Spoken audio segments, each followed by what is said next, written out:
noches. Bueno, a ver, vamos a hablar de este tema que yo te estuve adelantando al principio del programa, con qué pasa con los niños y niñas que viven en hogares del INAU, cumplen 18 años y bueno, egresan del instituto, cómo hacen para conseguir trabajo.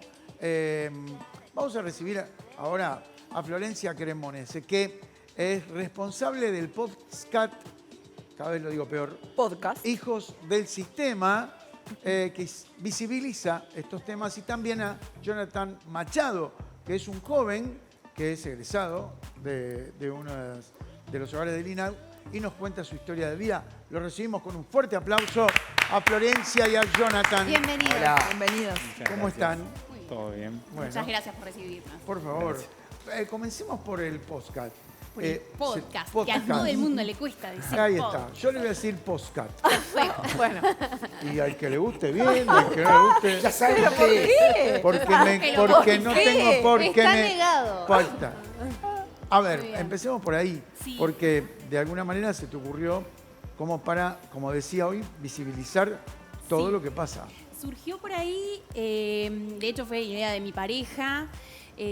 Yo soy periodista y no estaba pudiendo ejercer porque fui madre por adopción, que fue lo que me vinculó al sistema, Ajá. de hecho. Y bueno, hacía un tiempo que estaba en otros rubros, trabajando de otras cosas que uno va aprendiendo en la vida, y tenía eso pendiente, ¿no? El oficio. Entonces dijimos, bueno, hagamos algo con los chiquilines que se quedan. Para un padre, una madre por adopción, es algo bastante duro y creo que es de los recuerdos que uno se queda, pasar por el hogar, hacer una adaptación con un niño, irte con ese niño y ver a todos los que se quedan.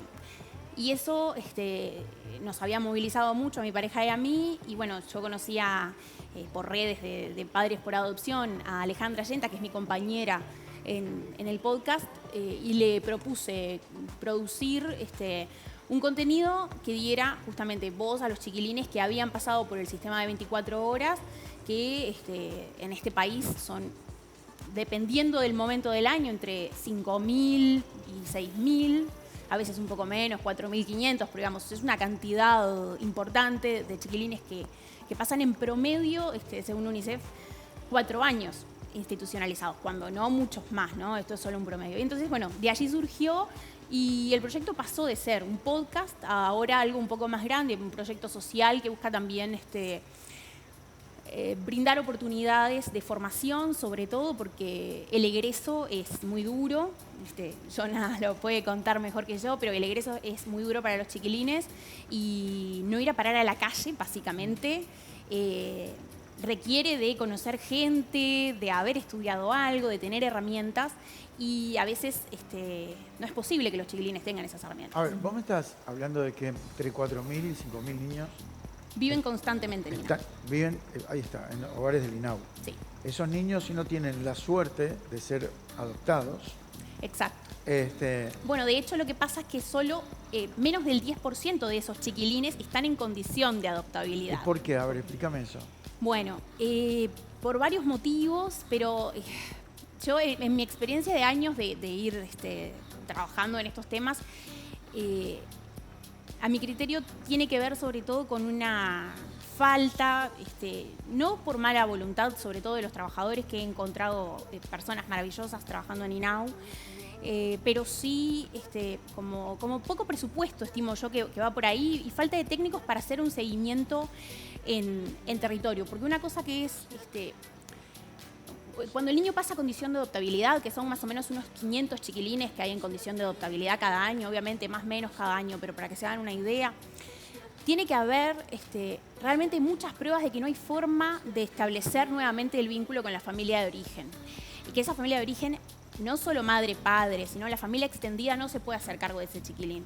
Y eso es un proceso que lleva tiempo, que lleva rastrear a esos miembros de la familia, que lleva mucho trabajo. Siempre lo que se apela es que el chiquilín vuelva con la familia. Pero hay veces que no se puede y está como muy probado, y esos son los 500 chiquilines que más o menos todos los años están en condición de adoptabilidad. Pero hay una cantidad cuyos expedientes, cuyos legajos realmente se mueven muy poco, porque no hay técnicos para ir a hablar con esa madre una y otra vez, ver si se puede, con ese padre, con ese abuelo, para encontrar a la gente también incluso. Entonces, van pasando el tiempo y los chiquilines terminan pasando años. Bien. ¿Hasta que cumplen los 18 Hasta que cumplen años? los 18, que para que se hagan una idea también, son unos 400 al año 400. aproximadamente. ¿Es tu caso? Cerca, sí. Yo cumplí los 18 y salí del INAU.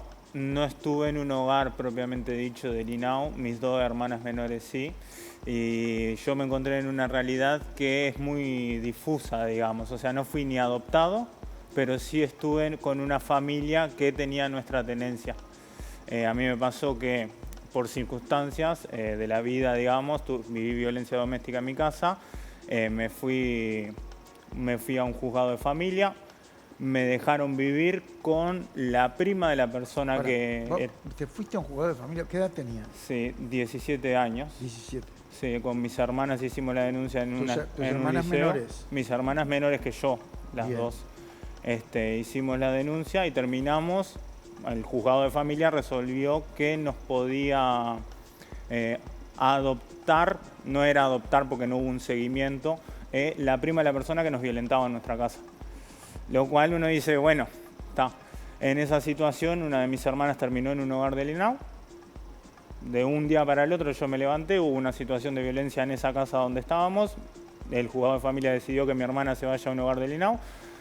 Yo terminé yéndome de esa casa porque me dijeron, che, mirá, vos tampoco te podés quedar. Me fui a vivir con un muchacho que tenía problemas de consumo, que era familiar de esas personas que nos habían acogido en su casa. Mi hermana menor se había quedado en esa casa. Terminé básicamente en una situación de calle y ahí fui al INAU después de ver en dónde estaba mi hermana. Yo llegué un día al hogar de mi hermana y encontré un montón de rejas. Cuando iba pasando iba viendo rejas que se abrían, rejas que se abrían. Y yo digo, ¿y por qué mi hermana está acá? Si mi hermana no hizo nada. Y me dijeron, no, porque es donde tiene que estar. Yo en ese momento vivía en la ciudad de Pando, ella estaba en un hogar de Canelones. Tuve un mes para ir a verlo, o sea, mi hermana estuvo un mes ahí. Y yo dije, pará, ¿cómo es esto? Y un día resolví ir a golpear puerta a INAU de Pando. Ahí por suerte me encontré con gente que estoy muy agradecida, una psicóloga, Elizabeth, no me voy a olvidar nunca más el nombre de ella, que me dijeron, mirá, no podemos hacer mucho, pero vos sos un pibe que estás encarando. Yo ahí estaba terminando el liceo, estaba cursando 6º de liceo. Les dije, mirá, estoy en situación de calle, la verdad no sé qué hacer, o sea, estoy viviendo con un loco que consume pasta base, que nos ganamos la vida saliendo a hacer contenedores. Y ahí me dijo, mirá, yo lo que hoy puedo hacer contigo es referenciarte a Montevideo. Y me referenció con una persona que estoy muy agradecido, con Daniel Clausen, que era el director en su momento de uno de los proyectos que hay hoy en día, que son los proyectos llamados proyectos de egreso. Proyectos que se encargan de acoger a gurises que se encuentran tanto en esta circunstancia como cuando salen de un hogar del INAU, que tal vez sea lo más frecuente, y hacen como una especie de educación a esos niños. Porque el joven que sale del INAU, con Bueno, 18 años, sale... Sale sin saber nada, sale de una casa que imagínate que un niño que, esto yo lo viví a través de mis hermanas, los niños que salen de hogares del INAU salen sin saber cocinar, sin saber hacer un trámite, a veces saben ir al liceo solo, por ejemplo, y pocas herramientas más, no hablemos de administrarnos, no hablemos de nada. Y así como salen, si tenés un poquito de suerte y terminás en uno de estos 3 proyectos de egreso, ahí tenés alguna ayuda económica. Si no, tomás flaco, salís de acá, ya no podés venir más acá. Como mucho, una vez por mes te podemos dar una canasta. Te dan lo que se llama el peculio, que eso es la plata de asignaciones familiares, y en caso de que tenga una pensión, bueno, esa plata se acumula en una cuenta y a vos te dan la cuenta y te dicen, flaco, tenés 18, toma esta plata, toma este paquetito, resolvé tu vida y manejate. ¿Vos no tenías nadie de tu familia biológica para recurrir a...? ¿No? Sí, mira, incluso cuando estuve en el juzgado de familia, la persona que yo dije para recurrir fue mi padre. En ese momento tocó la situación de que mi padre no estaba en la casa, pero lo fuimos a buscar y estaba mi abuela. En ese momento llegamos al juzgado de familia, esta situación de violencia doméstica, ¿quién se va a hacer cargo de los chiquilines? Y mi abuela dijo que solo se podía hacer cargo de mí. Y yo, la verdad, dije, yo sin mis hermanas no salgo de este juzgado. Y me paré en ese punto y bueno, y ahí resolvimos terminar en la casa de la prima de la persona que nos violentaba, que vivía muy cerca. Nosotros Claro, teníamos algún trato. Lo que nos contaste hoy. Exacto. Ajá. Así fue como terminé ahí, que tal, después terminó siendo... A mí ahí me parece que el sistema falló un poco en no hacer un seguimiento de eso, ¿no? La verdad, esa creo No. que es la falla más... Y además tengo entendido que tampoco hay como un trabajo psicológico durante la estadía en un hogar del INAU. No Mira. hay un seguimiento, Depende no hay una mucho de los preparación. hogares. A veces sí, los chiquilines pueden salir. Depende de mucho también del lugar del país en el que te encuentres. Porque las diferencias son abismales entre el norte del país, sobre todo, y Montevideo. Los chiquilines tienen otras condiciones de vida en Montevideo. Dentro de todo, por lo menos hay como un seguimiento más fuerte, aunque obviamente que pasan cosas, pero en el interior, por ejemplo, pasa que no hay suficientes cupos en hogares y van a familias. Y está buenísimo porque en realidad se busca que no estén institucionalizados. Pero sucede que a esas familias muchas veces no se les hace el seguimiento correcto o no hay suficientes familias en ese departamento que puedan hacer el trabajo de acogimiento familiar, que de hecho es remunerado por INAU, pero tiene que haber como una voluntad de la familia de crear esos chiquilines, ¿no? Y bueno, entonces terminan siendo familias que tienen muchísimos chiquilines, más de los que pueden realmente manejar, y terminan siendo hogares, pero en casas particulares, donde no hay cambio de turno, donde no hay nada, y a veces eso pasa. Nosotros, Dani, la primera entrevistada, estamos esta semana por lanzar el tercer episodio. En el primer episodio Dani cuenta, ella fue de vuelta por estas familias muchísimas veces, porque a veces se acaba el contrato y bueno, no la quieren renovar, y bueno, y los chiquilines atraviesan esas situaciones, ¿no? En el interior pasa eso, en Montevideo hay también familias de acogida, pero también hay muchos más hogares. Y bueno, no digo que una cosa sea mejor que la otra, pero tienen características distintas. Cuando estás en una familia, por ahí no está esto del seguimiento con un psicólogo, el seguimiento de... Eso pasa si la familia pide y Capicinau le da el visto bueno. Claro. Entonces las situaciones son bien dispares. Jonathan, ¿por qué el otro no encaró y vos sí? ¿Cómo? Disculpame. Tu compañero con el cual salían a hacer contenedores, la forma de vida de ganarte. Porque era mayor de edad. Vos encaraste y el otro no. ¿Cuál fue la diferencia entre vos y los demás? Estamos hablando de una persona de 35 años que había vivido su vida y ya estaba acostumbrado a eso. Creo que su vida ya, la verdad, yo ahí creo que fue un poco también tratar de buscar un poco, me guiaba un poco tratar de buscar salir de esa situación. Yo no quería estar en esa situación, pero y a su vez yo era muy consciente que podía estar en otra situación. Entonces, en un momento me di cuenta que podía ir a buscar ayuda a esta institución de INAU, el INAU de Pando. Pero me costó mucho darme cuenta de eso porque no se maneja esa información hoy en día. ¿Te miraban muy feo en la calle por eso mismo? ¿La sufriste? Sí, imagínate que yo terminé sexto de liceo así, de cabeza en un contenedor. O sea, viví cosas bastante fuertes, me atrevería a decir. Y terminaste sexto. Lo terminé, sí, gracias a Dios lo pude terminar. Te felicitamos todos. Muchas gracias. Sí. Después me pasó el segundo desafío, ¿no? Que cuando me pusieron en contacto con Daniel Clausen me dijeron, che, mirá, está este proyecto de inclusión y ciudadanía. Hoy en día, de lo que es mi conocimiento, existen 3 proyectos. Uno es inclusión y ciudadanía, que es donde yo estuve. Después está el proyecto APAP, que estuvo mi hermana más chica, que hoy vive conmigo. Y después está el otro proyecto que se llama La Barca. Yo el que conozco a fondo es inclusión y ciudadanía. Para vivir en inclusión y ciudadanía, desde el momento cero me explicaron que las condiciones era que yo tenía que estar estudiando y trabajando. Y yo estudiando estaba. Trabajando, mi trabajo era antes de ir al liceo, juntarme con un vecino e ir a pegar bloques. O si no había una changa para hacer, bueno, cobre de un contenedor y venderlo, y con eso me manejaba. Ahí yo dije, che, yo trabajo, ¿cómo hago para conseguir? Tampoco lo veía en un horizonte cercano, digamos. Y ahí me dijeron, che, mirá, donde está Daniel Clausen está la oficina de laboral, que existe una oficina que se encarga a los chicos del INAU de brindarle un trabajo. Y ahí tuve la suerte de conseguir una beca en la UTE.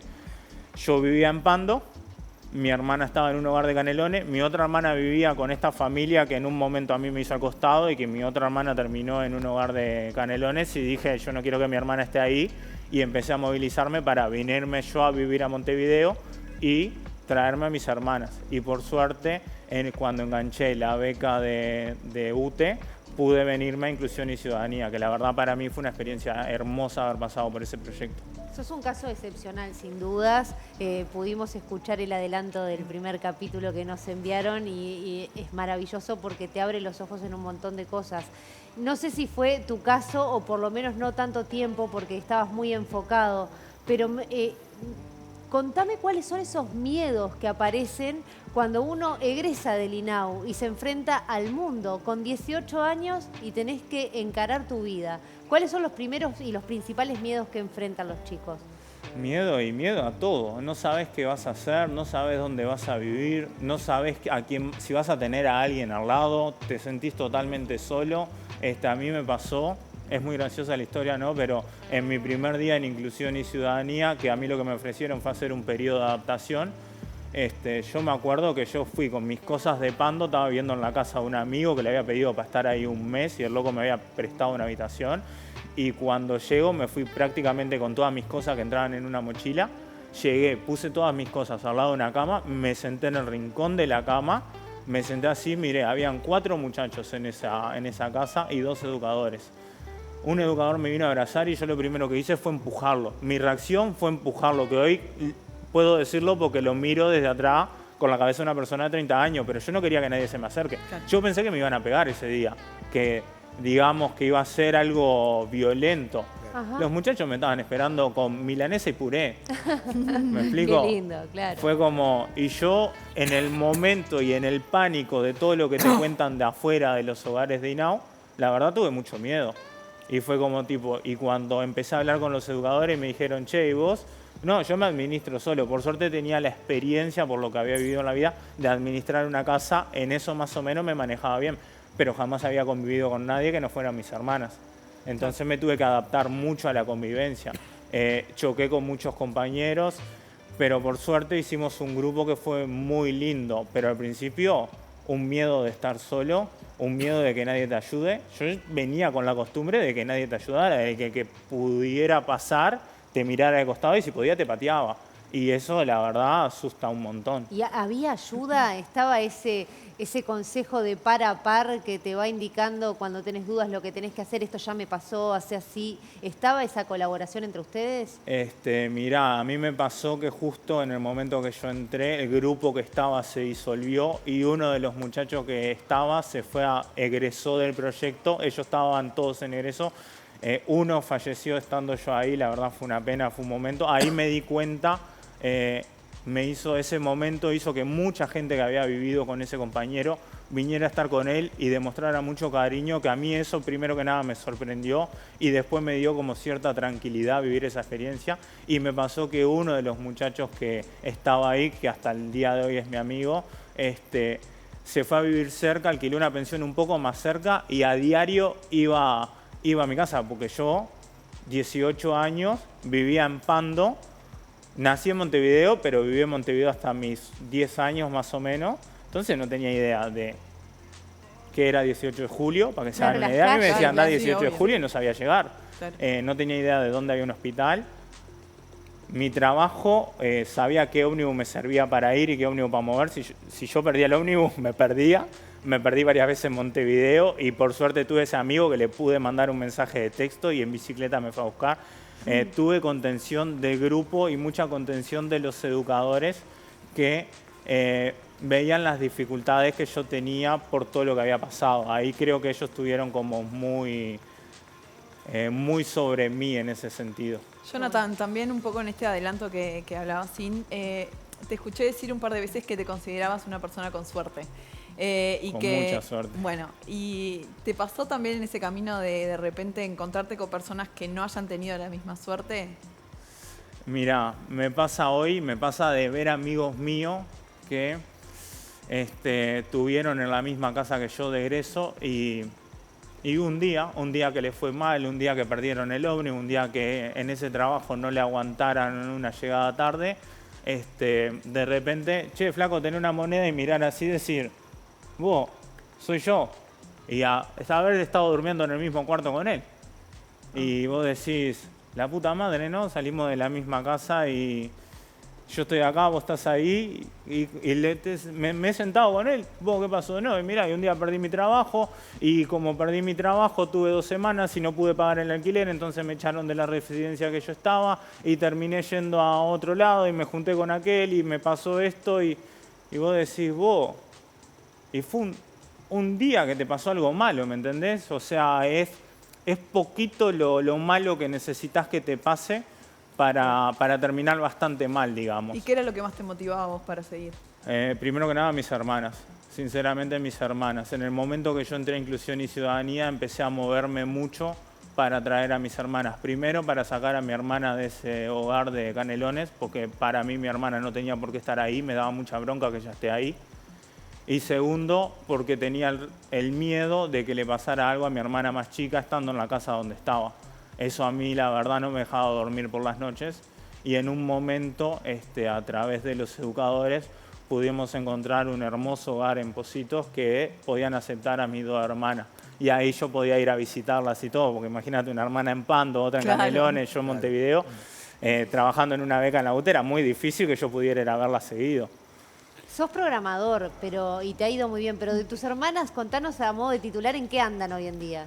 Bueno, mi hermana, la más chica, hoy está viviendo conmigo después de haber pasado un proyecto de egreso en APAP, que la verdad le fue muy bien.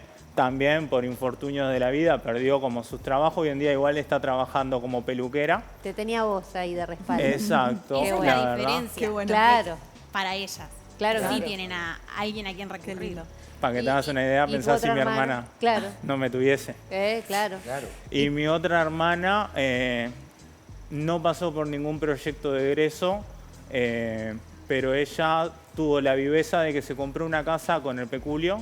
Lo primero que hizo fue tomó esa plata y compró una casa, la verdad. No compró, vive en un barrio que no me gusta tanto a mí, pero hoy en día es jefa de cocina en un restaurante porque se esforzó mucho, la verdad, Bien. arrancó como bachera y tiene a mi sobrinito que lo quiero mucho. Ay, amigo. esa cara, me encantó. ¿Y vos? Y yo ¿Estás en pareja? estoy en pareja hoy en día, la verdad, estoy viviendo la vida de un adulto, me atrevería a decir. Bastante fuerte, por suerte. Muy contento, habiendo pasado un proceso, habiendo superado muchas cosas que la verdad me llevó mucho tiempo. Vivo con mi hermana, estoy en pareja, planificando en breve irme a vivir con mi pareja, viendo a ver cómo están las cosas con mi hermana, porque quiero estar cerca de ella también. Y trabajando, hoy trabajo como auditor informático. Muy bien. Florencia, Historias. sí, Perdón. Perdón, no, yo creo que el podcast comunica mucha cosa que tal vez los medios tradicionales no lo hacen. ¿Qué encontraste vos para poder comunicar? Yo encontré muchísima información que había ido aprendiendo en la práctica de tener hijos por adopción y por ende hay muchas palabras que se usan dentro del sistema, o sea, saber, por ejemplo, qué es el peculio, Bien. cuáles son las fases que pasan los chiquilines para llegar a una u otra circunstancia. Y me parecía que era importante contar, sigo creyendo que es importante para que, por ejemplo, los proyectos de egreso lleguen a todos los chiquilines que egresan. Hoy en día, no todos los chiquilines que cumplen 18 consiguen cupo, como fue el caso de Jonathan. De hecho, de los 400, no tenemos las cifras exactas, pero es una porción. Después hay muchos chiquilines que egresan en familia, o sea, egresan con alguien de su familia que, bueno, que los puede ayudar a transitar la salida, aunque no se haya podido hacer cargo en su momento de su cuidado 24 horas, pero egresan en familia. Entonces esos chiquilines tienen a alguien más, pero bueno, hay algunos que por ahí tienen familia, pero la familia después no resulta como, no estuvieron en su crianza, entonces Claro. por ahí al momento de que vuelven a estar juntos no siempre salen bien las cosas. Y bueno, nuestro objetivo, entre muchas otras cosas, y de darle voz a estos chiquilines, que son chiquilines sobre los que nadie sabe nada y que tienen muchas demandas, desde edilicias, los locales donde viven, hasta, bueno, no sé, lo que se imaginen, tienen muchas. Hay una gran vulneración de derechos, a mi criterio, porque los chiquilines tendrían que tener, tanto niños, niñas como adolescentes, estar en INAU como una solución provisoria. Eso establece el derecho nacional e internacional, no como una solución de 4, 5, 10, 15 años, como yo veo constantemente que pasa. Digo, el promedio es 4 años, pero porque hay quienes adoptamos niños bebés, por ejemplo, como es mi caso, chiquitos, y bajamos el promedio, pero en realidad hay mucha gente que pasa mucho tiempo. Eso es una violación a los derechos humanos, de hecho, y bueno, creo que solo si la gente se entera de que eso pasa, puede volverse algo que sea parte de la agenda política real, ¿no? Que digan, bueno, sí, no. Realmente pensar en egresos acompañados para todos, egresos fuertes. Jonathan estuvo, lo puede decir mejor que yo, en la redacción, eso está, esperemos que salga este año, de poder volver de poder presentarlo fuertemente, de una ley de egreso que incluya justamente a todos los chiquilines, que nadie se quede sin un acompañamiento al egreso. ¿Y cuáles son los lineamientos principales de esta ley? ¿Qué es lo que ustedes consideran que es básico, que tiene que estar, y que otras cosas serían un plus que de estar estaría buenísimo, pero puede ser más variable? Bueno, mirá, ahí te comento, nosotros cuando nos juntamos lo primero que hicimos fue todos los chicos porque nos organizamos entre nosotros, chicos que habíamos egresado de Hogares INAO, vimos cuáles eran la problemática de cada uno y empezamos a ver dónde se repetían los problemas. Y ahí lo primero que dijimos es que necesitamos un acompañamiento más allá de los 18. Capaz que no como estar en un hogar del INAO, porque incluso nosotros nos damos cuenta que a los 18 años, de tener cocineros a tener que ir a cocinarte vos y no saber cómo hervir un arroz, es un problema también. Y dijimos, bueno, primero el egreso tiene que ser acompañado y tiene que arrancar antes de los 18. Y consideramos que tenía que ser como, por ejemplo, hasta los 23 años. Después otro tema es que nos tienen que hacer un seguimiento a todos hasta esos 23 años, ver soluciones habitacionales, ver un poco cómo nos estamos comportando. Bueno, el tema del estudio, el tema del peculio es algo que nos preocupaba porque nosotros todos coincidimos. A los 18 años te dan, no sé, 50.000 pesos, 100.000 pesos, porque no es mucho más que eso la plata, y esperan que te soluciones la vida. Es como, no, con 18 años, aparte, con 18 años querés salir a bailar. Y es una realidad y me parece totalmente lógico. Claro. Y sos un chiquilín del INAO que además no disfrutó muchas cosas, que vos viste gente divirtiéndose en un parque en familia y tenés como esa herida adentro. Y dijimos, bueno, además del tratamiento psicológico, nosotros consideramos que el tema psicológico también es importante. Cargas por mucho tiempo, tus vecinos saben que ahí hay un hogar del INAO y sos el pibe del INAO. Hoy en día, y para mí fue una mochila que me pesó mucho, hoy en día para mí es una bandera, por suerte, poder decir, yo estuve dentro del sistema, pasé por todo esto, pude superar todas estas cosas porque tuve todas estas ayudas y tuve toda esta suerte. Toda esta suerte. A mí no me gusta que sea suerte. Nací en Montevideo, pero vivía en Pando. Por suerte estaba muy cerca de Montevideo para poder entrar en Inclusión y Ciudadanía. Imagínate a alguien que vive en Rivera, alguien que vive en Salto, en Cerro Largo, que es mucho más difícil en transporte. Hay chicos que de repente dejan su vida para venirse en un proyecto de egreso y porque no le quedan otra, porque si no la vida que le queda allá es estar en una situación horrible. Entonces, esos fueron como nuestros lineamientos principales que dijimos, de acá esto no lo vamos a negociar porque para nosotros es importantísimo. Y hoy en día, para que puedan ingresar, ¿cuáles son las condiciones puntuales? Porque si los cupos no están cubiertos, o sea, ¿cuál es la prioridad que se le da a los chiquilines? ¿Por qué egresan unos sí y otros no? Tiene que haber, por ejemplo, Inclusión y Ciudadanía. Estoy hablando con una de las referentes hace unos días, nos decía, no es que tengan que estar trabajando, el tema es que como no tenemos una prestación económica, si no están trabajando, ¿cómo comen? Y nosotros no podemos gestionar eso. Hay otros proyectos de egreso que sí tienen alguna prestación económica para los chiquilines, pero eso depende de proyecto en proyecto. Y cómo acceder depende, como decía, mucho de dónde estés, porque si vos estás en el interior y por ahí se hace un egreso acompañado en algunos casos, pero es un egreso más acompañado en lo que puede ser que te visiten en donde vivís, capaz que te consigan un subsidio de vivienda, pero no te dan plata. Imagínense, yo siempre les pido a todos que se pongan en las circunstancias de los chiquilines a los 18, porque por ahí uno se encuentra con él y dice, no, yo a los 18 trabajaba y estudiaba. Sí, yo puedo haberlo hecho también, pero yo sabía que si fallaba en el estudio o en el trabajo, alguien me iba a dar de comer. Claro. Alguien iba a tenerme una cama. Esa seguridad también te permite trabajar y estudiar con De la otra cabeza forma. un poco más tranquila. Claro. No es el caso de los chiquilines. Y bueno, básicamente como requisitos suele ser trabajar y estudiar para poder mantenerse. Y bueno, y también la cercanía, porque en el interior incluso hay lugares donde no saben, los educadores no tienen realmente conocimiento de cómo llevar a cabo el egreso. Sí se hacen como unas líneas de tiempo con los chiquilines, con los objetivos que queremos lograr, pero eso sin acompañamiento, puedes dibujar 4 líneas de tiempo que cuando salgas a los 18 a la calle, la línea de tiempo puede que te sirva o puede que no. Jonathan, yo Tenemos- tengo... sí, dale, no, porque- no, una pregunta, porque hablabas de que estabas en pareja, de que tenés un plan de familia. Sos muy joven, pero ¿estás pensando en ser papá, por ejemplo? La verdad es algo que me lo he planteado. Sí quiero ser padre, eso lo tengo clarísimo. Todavía no sé bien cómo, la verdad, pero es algo que lo estoy pensando mucho, sinceramente. ¿Por qué no sabes cómo? Y porque la verdad pienso que adoptar sería una buena opción y más sabiendo todo lo que yo pasé, sabiendo que le puedo ahorrar esa vida a un niño y darle una familia, es algo que la verdad me gustaría mucho también.